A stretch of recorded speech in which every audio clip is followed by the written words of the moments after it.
ये आकाशवाणी रायपुर है। प्रादेशिक समाचार बुलेटिन के साथ मैं निशा नैयर।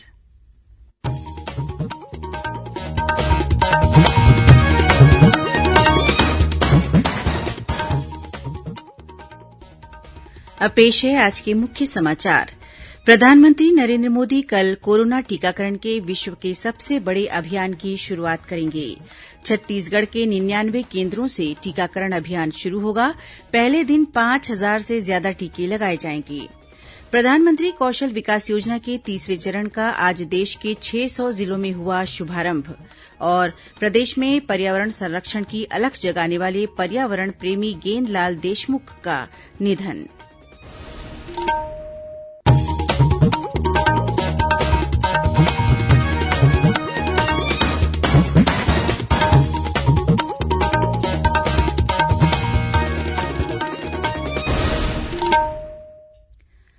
कोरोना महामारी के खिलाफ देश एकजुट होकर लड़ रहा है।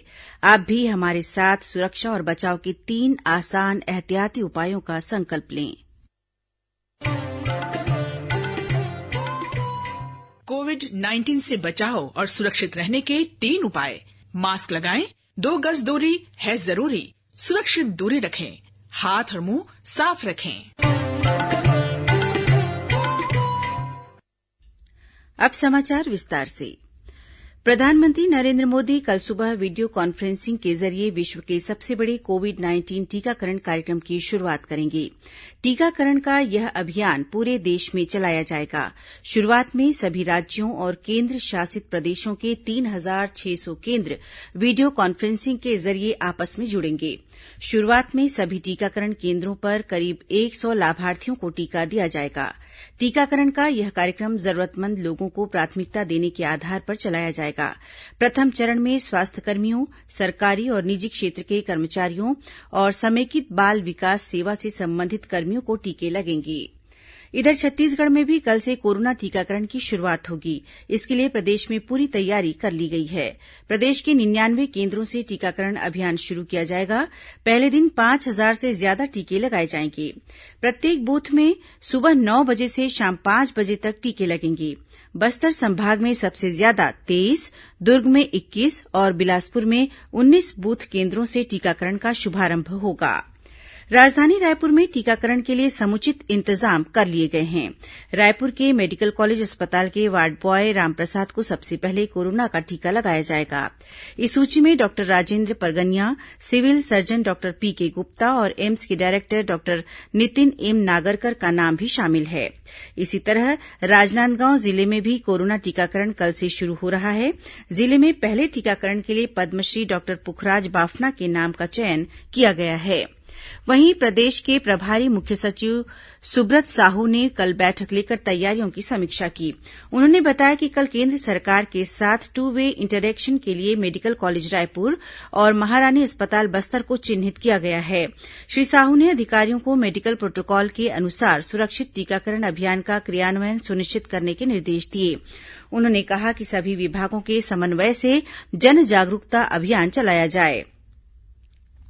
श्री साहू ने बताया कि प्रदेश को कोविशील्ड वैक्सीन की 3,23,000 डोज मिली है।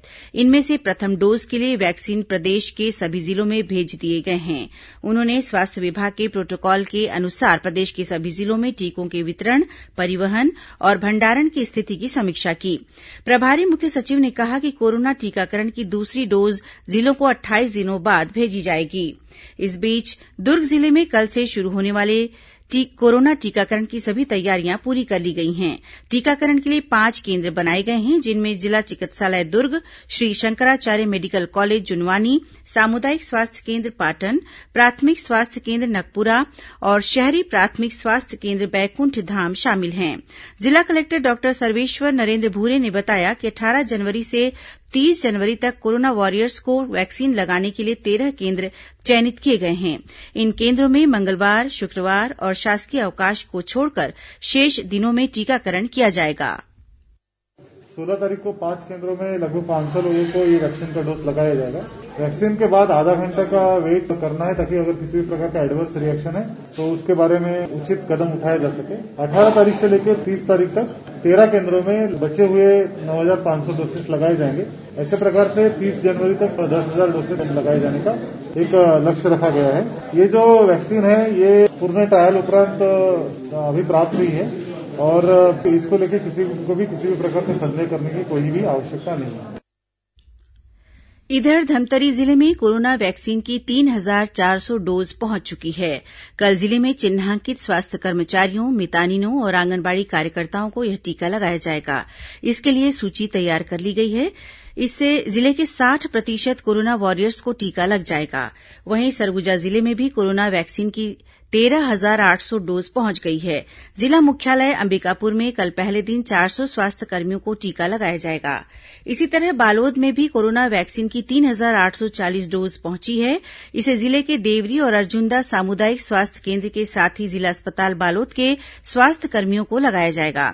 जिला प्रशासन द्वारा वैक्सीन को लेकर लोगों के मन में उठ रही शंकाओं को दूर करने के लिए जागरूकता अभियान चलाया जा रहा है। उधर कोंडागांव जिले में वैक्सीन पहुंच चुकी है। वैक्सीन को कोल्ड चैन स्टोर में सुरक्षित रखा गया है। जिले के 3 स्वास्थ्य केन्द्र कोंडागांव, केशकाल और फरसगांव में टीकाकरण किया जाएगा। वहीं बीजापुर जिले में भी कोरोना टीकाकरण की तैयारियां पूरी कर ली गई हैं। जिले में 29 टीकाकरण केन्द्र बनाए गए हैं। मुख्य चिकित्सा और स्वास्थ्य अधिकारी डॉक्टर बीआर पुजारी ने कहा है कि कोरोना वैक्सीन पूरी तरह सुरक्षित है। उन्होंने लोगों से अपील की है कि वे किसी भी तरह की अफवाहों पर ध्यान न दें। कोविड-19 टीकाकरण को लेकर लोगों में असमंजस और भय का जो वातावरण कुछ बना हुआ है, उस संबंध में आप सभी से मेरा अपील है कि कोरोना से बचाव के लिए अफवाहों पर ध्यान न देकर जिले में बनाए गए टीकाकरण केंद्रों में जाकर अपना टीकाकरण करवाएं। टीकाकरण के दौरान सोशल डिस्टेंसिंग, मास्क का उपयोग और जो कोविड एप्रोप्रिएट बिहेवियर है उनका भी पालन करना सुनिश्चित करें। केंद्रीय स्वास्थ्य मंत्रालय ने कहा है कि कोरोना टीकाकरण पूरा करने के लिए प्रत्येक व्यक्ति को 28 दिन के अंतराल पर वैक्सीन की 2 खुराक लेनी होगी। मंत्रालय ने कोविड-19 वैक्सीन से संबंधित प्रश्नों के उत्तरों की श्रृंखला तैयार की है। आकाशवाणी से बात करते हुए जीबी पंत अस्पताल के प्रोफेसर डॉक्टर संजय पांडे ने कहा कि कोविड की दूसरी खुराक लेने के 2 सप्ताह बाद ही सुरक्षात्मक एंटीबॉडीज विकसित होते हैं। दिल्ली के सफदरजंग अस्पताल की डॉक्टर रूपाली मलिक ने आकाशवाणी समाचार के साथ बातचीत में कोरोना वैक्सीन को एक जगह से दूसरी जगह ले जाने और भंडारण की कारगर प्रणाली के बारे में बताया। डॉक्टर मलिक ने लोगों को भरोसा दिलाया कि यह टीका पूरी तरह सुरक्षित है और उन्हें इस टीकाकरण अभियान में सकारात्मक रूप से शामिल होना चाहिए।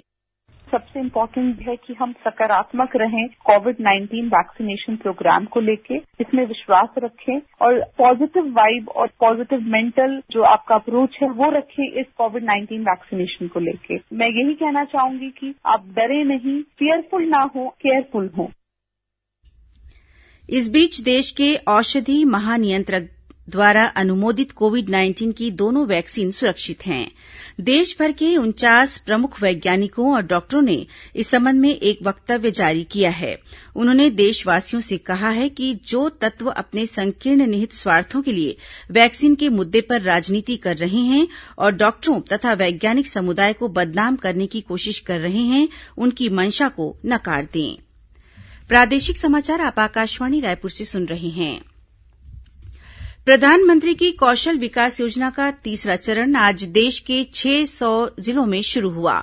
कौशल विकास और उद्यमिता मंत्रालय के नेतृत्व में चलाए जा रहे इस चरण में नए जमाने के कौशलों के साथ साथ कोविड से संबंधित कौशलों पर भी ध्यान केंद्रित किया जाएगा। कौशल विकास मंत्री डॉक्टर महेन्द्र नाथ पांडेय ने कौशल विकास केंद्रों के विभिन्न प्रशिक्षणार्थियों के साथ वीडियो कॉन्फ्रेंस के जरिए बातचीत की। स्किल इंडिया मिशन के चौथे चरण में वर्ष 2020-21 के दौरान 949 करोड़ रुपए की लागत से 8 लाख उम्मीदवारों को प्रशिक्षित करने का लक्ष्य रखा गया है। प्रधानमंत्री नरेन्द्र मोदी ने वर्ष 2015 में स्किल इंडिया कार्यक्रम की शुरुआत की थी। पिछले 2 चरणों के अनुभवों के आधार पर अब तीसरे चरण की शुरुआत की गई है, जिसका उद्देश्य भारत को दुनिया में कौशलों का मुख्य केंद्र बनाना है। संसद का बजट सत्र इस महीने की 29 तारीख से शुरू होगा। राष्ट्रपति रामनाथ कोविंद द्वारा दोनों सदनों की संयुक्त बैठक के संबोधन के साथ बजट सत्र की शुरुआत होगी। 1 फरवरी को केंद्रीय बजट पेश किया जाएगा। मंत्रालयों और विभागों की अनुदान मांगों पर विचार करने संबंधी स्थायी समितियों द्वारा उनकी रिपोर्टों की तैयारी के मद्देनजर संसद की कार्यवाही 15 फरवरी को स्थगित हो जाएगी। बजट सत्र का दूसरा भाग 8 मार्च से शुरू होगा। सरकारी प्रयोजन की आवश्यकतानुसार सत्र के 8 अप्रैल को संपन्न होने की संभावना है। आज 73 सेना दिवस मनाया जा रहा है। दिल्ली के कैंट के करियप्पा मैदान में आज सेना दिवस का आयोजन किया गया। इससे पहले सेना प्रमुख मनोज मुकुंद नरवणे ने करियप्पा मैदान में परेड का निरीक्षण किया। राष्ट्रपति रामनाथ कोविंद और प्रधानमंत्री नरेन्द्र मोदी ने सेना दिवस के अवसर पर भारतीय सेना के जवानों को बधाई दी है। मुख्यमंत्री भूपेश बघेल ने सभी कलेक्टरों को अपने जिलों में बंद हो चुकी खदानों को जल संरक्षण स्रोतों के रूप में विकसित करने के लिए कार्ययोजना तैयार करने के निर्देश दिए हैं। उन्होंने इन खदानों में विभिन्न रोजगारमूलक गतिविधियों के संचालन को भी कार्ययोजना में शामिल करने को कहा है। मुख्यमंत्री द्वारा जारी निर्देश में कहा गया है कि इस संबंध में कार्ययोजना 1 माह के भीतर तैयार करें। इस कार्य में होने वाले व्यय की व्यवस्था मनरेगा, डीएमएफ, सीएसआर, पर्यावरण और अधोसंरचना मद तथा अन्य विभागीय योजनाओं में उपलब्ध आवंटन से की जा सकती है। श्री बघेल ने कहा कि आगामी 1 अप्रैल के पहले खनन स्थलों के जीर्णोद्धार का कार्य शुरू किया जाए और वर्षा ऋतु के पूर्व कार्य पूर्ण करने का प्रयास किया जाए। राज्यपाल अनुसुईया उइके से आज राजभवन में श्रीराम मंदिर निर्माण निधि संग्रह अभियान समिति के प्रतिनिधि मंडल ने मुलाकात की। इस दौरान राज्यपाल ने अयोध्या में बनने वाले श्रीराम मंदिर निर्माण के लिए निधि समर्पित किया। इस अवसर पर विश्व हिन्दू परिषद के कोषाध्यक्ष रमेश मोदी ने बताया कि अयोध्या में राम मंदिर निर्माण के लिए देश भर में निधि संग्रह अभियान आज से शुरू किया जा रहा है। छत्तीसगढ़ में भी राज्यपाल से निधि प्राप्त कर अभियान की शुरूआत की जा रही है। कुशाभाऊ ठाकरे पत्रकारिता और जनसंचार विश्वविद्यालय रायपुर के 9 प्रवेशित विद्यार्थियों के लिए आज उन्मुखीकरण कार्यक्रम का आयोजन किया गया।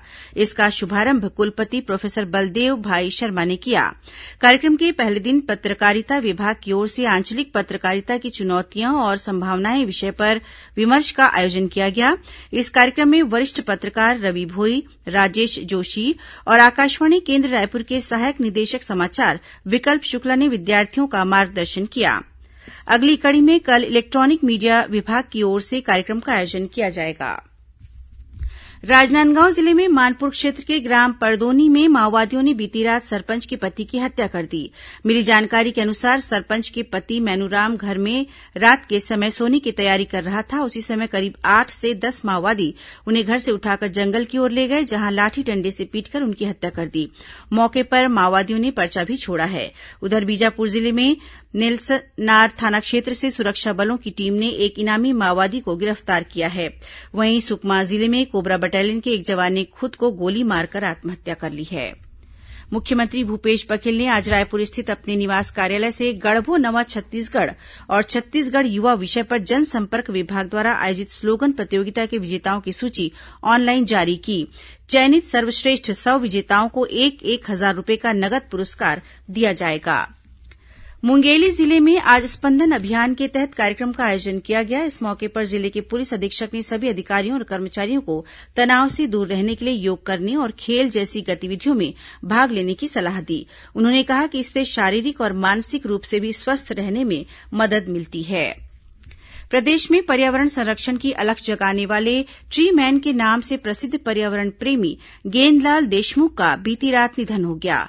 वे 94 वर्ष के थे। श्री देशमुख पिछले 1 सप्ताह से अस्वस्थ थे और उनका इलाज दुर्ग जिला अस्पताल में चल रहा था। श्री देशमुख ने 5 एकड़ बंजर जमीन को जंगल बनाकर और अपने गांव कोड़िया से लेकर महाराजा चौक दुर्ग तक सड़क के दोनों किनारे बरगद, पीपल और नीम के पौधे रोपकर पर्यावरण संरक्षण की दिशा में एक मिसाल कायम की थी। उन्होंने पूरी जिंदगी पर्यावरण के लिए समर्पित कर दिया था। श्री देशमुख को पर्यावरण संरक्षण के लिए अनेक संस्थाओं द्वारा सम्मानित किया जा चुका है। जांजगीर चांपा जिले की एक महिला कराते खिलाड़ी ने राष्ट्रीय टीम में जगह बनाई है। हाल ही में डोंगरगढ़ में आयोजित कराते स्पर्धा में जांजगीर के 8 खिलाड़ी शामिल हुए थे, जिनमें से इस खिलाड़ी ने गोल्ड मेडल हासिल किया, जबकि 6 खिलाड़ियों ने सिल्वर मेडल पर कब्जा जमाया। अब पेश है मौसम का हाल। उत्तर से आने वाली शुष्क और ठंडी हवाओं के कारण प्रदेश के न्यूनतम तापमान में लगातार गिरावट आ रही है। आज न्यूनतम तापमान में मामूली परिवर्तन हुआ है। मौसम विभाग के मुताबिक प्रदेश के सरगुजा संभाग और उससे लगे जिलों के कुछ स्थानों पर शीतलहर चलने की संभावना है। मौसम विभाग ने शीतलहर के दौरान लोगों से आवश्यक सावधानी बरतने की अपील की है। अब कुछ अन्य खबरें संक्षिप्त में। राज्यपाल अनुसुईया उइके से आज राजभवन में विधायक और कांग्रेस के प्रदेश अध्यक्ष मोहन मरकाम के नेतृत्व में एक प्रतिनिधि मंडल ने मुलाकात की। इस दौरान प्रतिनिधि मंडल ने नए केंद्रीय कृषि कानून के संबंध में राज्यपाल को ज्ञापन सौंपा। छत्तीसगढ़ राज्य महिला आयोग की अध्यक्ष किरणमयी नायक ने आज गरियाबंद में महिला उत्पीड़न से संबंधित कई प्रकरणों की सुनवाई की। इस दौरान कई प्रकरणों का आपसी राजीनामा से निराकरण किया गया।